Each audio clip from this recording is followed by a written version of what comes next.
Halo pemirsa, apa kabar? Anda kembali menyaksikan siaran suara Parlemen edisi Senin 16 November 2020 bersama saya, Ayu Rahmawati. Dan seperti biasa, hari ini kita akan menyajikan berbagai macam informasi mengenai aktivitas dan juga dinamika dari anggota Parlemen DPR RI. Dan pemirsa, pada suara Parlemen edisi hari ini kita akan membahas masih seputar COVID-19. Sebagaimana kita ketahui bahwa di Perancis pada bulan Oktober lalu ini menerapkan jam malam dan juga ada beberapa negara lain terutama di Eropa yang telah memasuki gelombang kedua. Dan pada kesempatan kali ini kita akan membahas bagaimana sebenarnya kesiapan Indonesia dalam menghadapi atau mengantisipasi gelombang kedua dari pandemi COVID-19. Namun itu akan kita bahas di akhir segmen pemirsa. Sebelumnya kita akan membacakan terlebih dahulu headline dari media online yang terbit pada hari ini.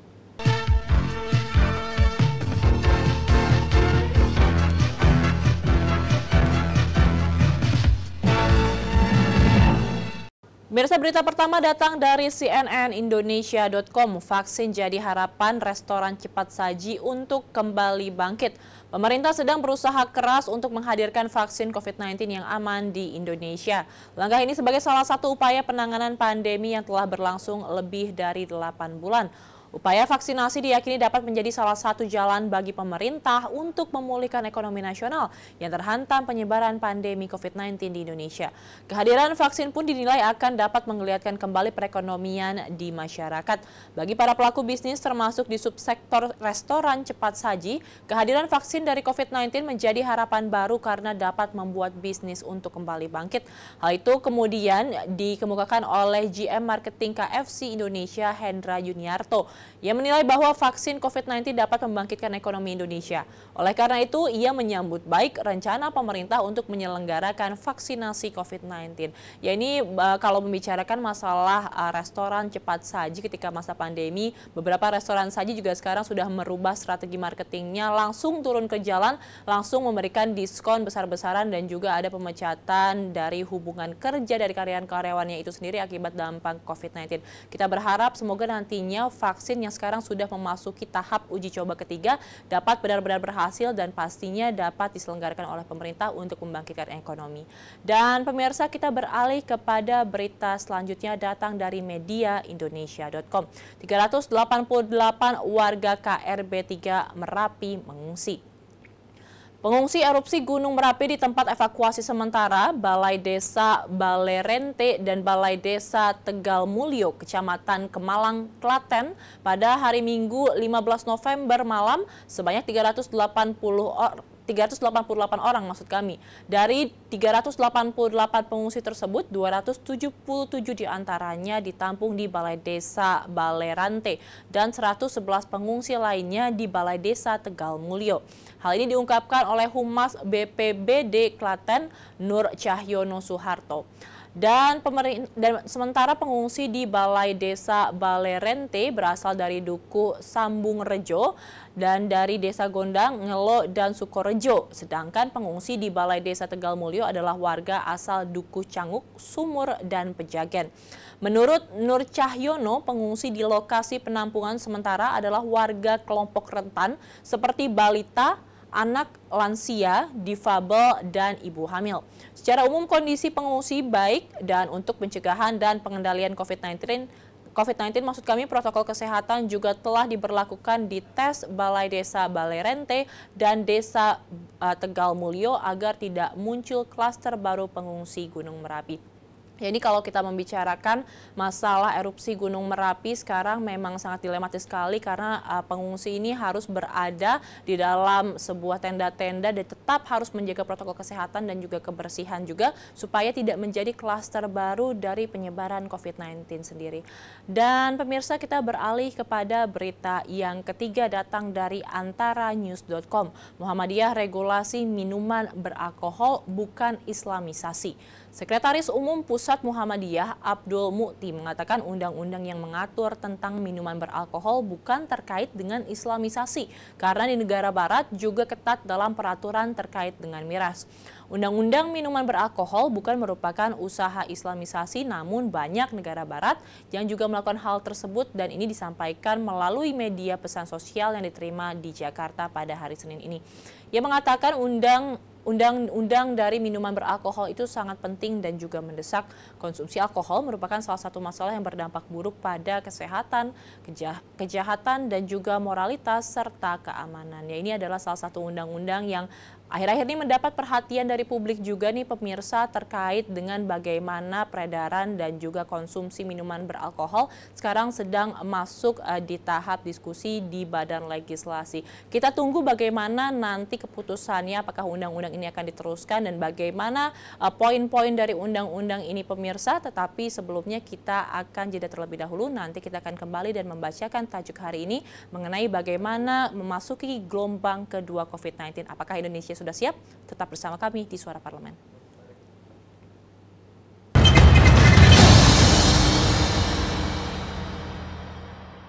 Anggota Komisi 11 DPR RI mendesak Kementerian PPN Bappenas untuk segera menyelesaikan perencanaan beberapa bidang utama pada masa pandemi, diantaranya reformasi kesehatan dan reformasi pelayanan pemerintahan. Ditemui usai raker dengan Menteri PPN Kepala Bappenas, anggota Komisi 11 DPR RI, Kamrus Samad, mengatakan rencana satu desa satu puskesmas perlu digodok kembali oleh Kementerian PPN Bappenas. Kamrus Samad menilai masa pandemi ini menjadi momentum bagi pemerintah untuk melakukan reformasi di bidang kesehatan, karena saat ini hampir seluruh kementerian melakukan refocusing anggaran untuk penanganan COVID-19. Yang pertama, merencanakan sistem reformasi layanan kesehatan supaya 275 juta rakyat kita bisa terlayani dengan baik.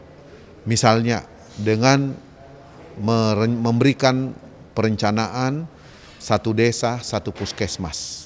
Anggota Komisi 11 DPR RI Kamrus Samad juga mendorong PPN Bappenas melakukan perencanaan reformasi di bidang pelayanan pemerintah. Bagaimana agar pelayanan pemerintah terhadap masyarakat tetap berjalan secara optimal tanpa mengabaikan protokol kesehatan. Dengan demikian, menurut Kamrus Samad, pelayanan pemerintahan ke depan akan lebih efektif dan efisien karena terbiasa melayani dengan baik walau di tengah pandemi.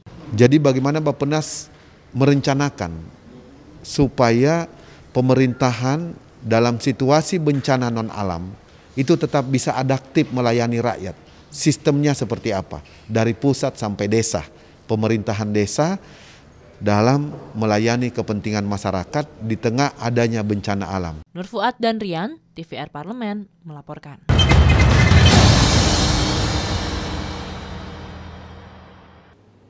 Pemirsa, terima kasih Anda masih bersama kami dalam Suara Parlemen bersama saya Ayu Rahmawati. Dan kita pada segmen kali ini akan membahas mengenai bagaimana kesiapan Indonesia dalam mengantisipasi gelombang kedua dari pandemi COVID-19. Pada bulan April 2020, gugus tugas percepatan penanganan COVID-19 memperkirakan puncak pandemi di Indonesia akan dimulai pada Mei dan berakhir pada Juli. Namun kondisi saat ini menunjukkan bahwa kasus COVID-19 masih belum mengalami penurunan signifikan, sedangkan beberapa tempat perbelanjaan dan rekreasi umum sudah membuka dan memberikan pelayanannya. Hal tersebut terjadi karena masih banyak kasus baru yang tidak terdeteksi serta lemahnya komitmen masyarakat dalam mengikuti protokol kesehatan yang dianjurkan oleh pemerintah. Selain itu, lemahnya ketegasan pemerintah dalam menerapkan kebijakan yang tepat dan sesuai dengan keadaan masyarakat juga menjadi salah satu faktor yang menjadi lemahnya kasus COVID-19 di Indonesia. Saat ini di negara-negara Eropa sedang bersiap mengambil tindakan baru untuk membendung penyebaran virus corona karena meningkatnya kasus harian pada gelombang kedua. Negara-negara yang mengalami dampak gelombang kedua diantaranya adalah Belgia, Italia, Perancis, dan Inggris yang sudah cukup baik dalam menangani penyebaran COVID-19 di periode pertama dan sudah mulai menjalani kehidupan seperti biasa. Di Belgia pada bulan Oktober terdapat 7.876 infeksi baru dalam waktu satu hari dan mengalami peningkatan hingga 79% dengan korban meninggal dunia mencapai 10.413 kasus.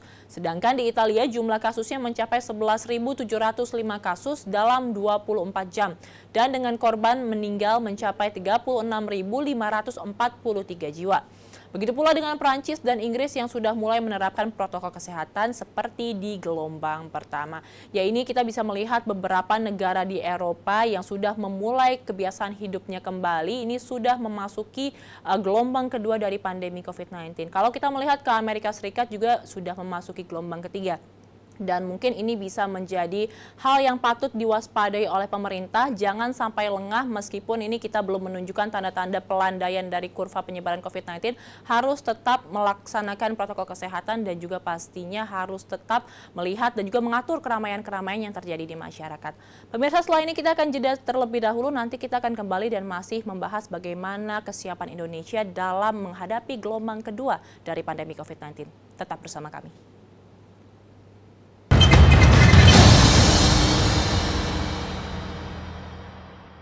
Komisi 5 DPR RI terus berupaya memperjuangkan aspirasi DPRD Cilacap terkait perbaikan infrastruktur, saluran irigasi, jalan lintas, dan waduk penampungan air. Ditemui saat menerima audiensi DPRD Cilacap di Gedung DPR RI Jakarta, anggota Komisi 5 DPR RI Novita Wijayanti mengatakan, permasalahan infrastruktur di saat musim hujan menyebabkan banjir dan longsor di sejumlah daerah di Indonesia, khususnya di Kabupaten Cilacap.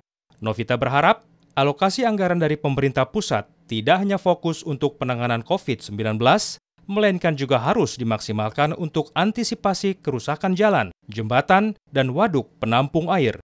Akhir-akhir ini kan banyak bencana nih, baik bencana yang sudah kita alami ini yang corona, COVID-19, dan ketambahan lagi kita ini musim hujan. Musim hujan ada banjir, ada kemudian longsor, kemudian segala macam yang nggak enak-enak.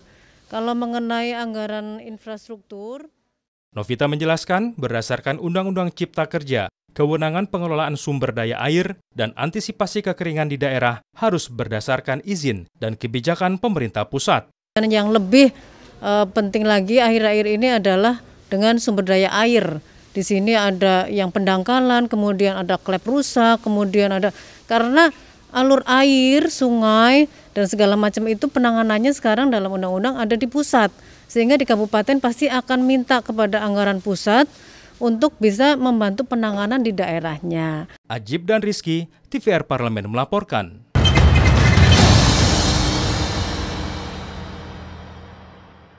Presiden Republik Indonesia Joko Widodo menyampaikan bahwa kita tetap harus waspada terhadap kemungkinan dan resiko terjadinya gelombang kedua atau second wave dari COVID-19 di Indonesia dan potensi berlanjutnya ketidakpastian ekonomi Indonesia dan global di tahun 2021.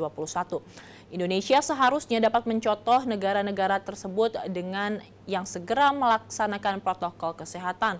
Selain itu, seharusnya pemerintah Indonesia dapat dengan tegas melakukan penutupan tempat umum serta pembatasan jam keluar di tempat-tempat umum. Seperti yang dilakukan di Belgia dengan menutup tempat umum seperti kafe, restoran, dan bar-bar yang baru mulai dibuka karena kasus COVID-19 sempat mereda selama beberapa bulan lalu dan menetapkan jam malam mulai tengah malam hingga pagi.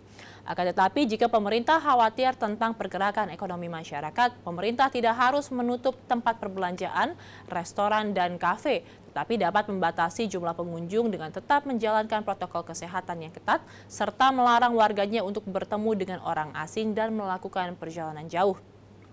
Untuk itu, jika pemerintah tidak ingin terjadi gelombang kedua COVID-19 yang lebih besar di Indonesia, maka pemerintah diharapkan untuk terus menetapkan protokol kesehatan yang tegas dan tidak mengizinkan masyarakat untuk melakukan pertemuan dalam jumlah besar dan melakukan perjalanan jarak jauh tanpa surat keterangan sehat atau hasil pemeriksaan dari COVID-19. Dan sebagai informasi tambahan juga pemirsa bahwa per hari ini pada hari Senin 16 November 2020, update dari covid19.go.id ini mengatakan bahwa pada saat ini sudah 467.113 orang yang terkonfirmasi dengan tambahan perharinya ini pada hari ini sebesar 4.106 kasus. Dan kalau kita ingat juga kemarin ini sempat bertambah hingga 5.000 kasus. Dan ini juga harus menyadarkan kita semua bahwa sebenarnya pandemi dari COVID-19 di Indonesia ini belum berakhir. Meskipun sekarang sudah ada beberapa pelonggaran dari kebijakan pemerintah seperti kafe dan juga restoran yang sudah dibuka. Namun bagaimanapun kita juga harus tetap menyadari bahwa sebaik-baiknya kita tidak keluar dan juga harus tetap menjaga diri, tetap di rumah saja kalau misalkan bisa. Kalau misalkan memang harus terpaksa keluar, lebih baik kita menggunakan dan juga memperhatikan protokol kesehatan, pemirsa. Dan berita tersebut sekaligus juga mengakhiri perjumpaan kita pada Suara Parlemen hari ini. Saya Ayu Rahmawati beserta seluruh kerabat kerja yang bertugas mengucapkan terima kasih atas perhatian Anda. Sampai jumpa.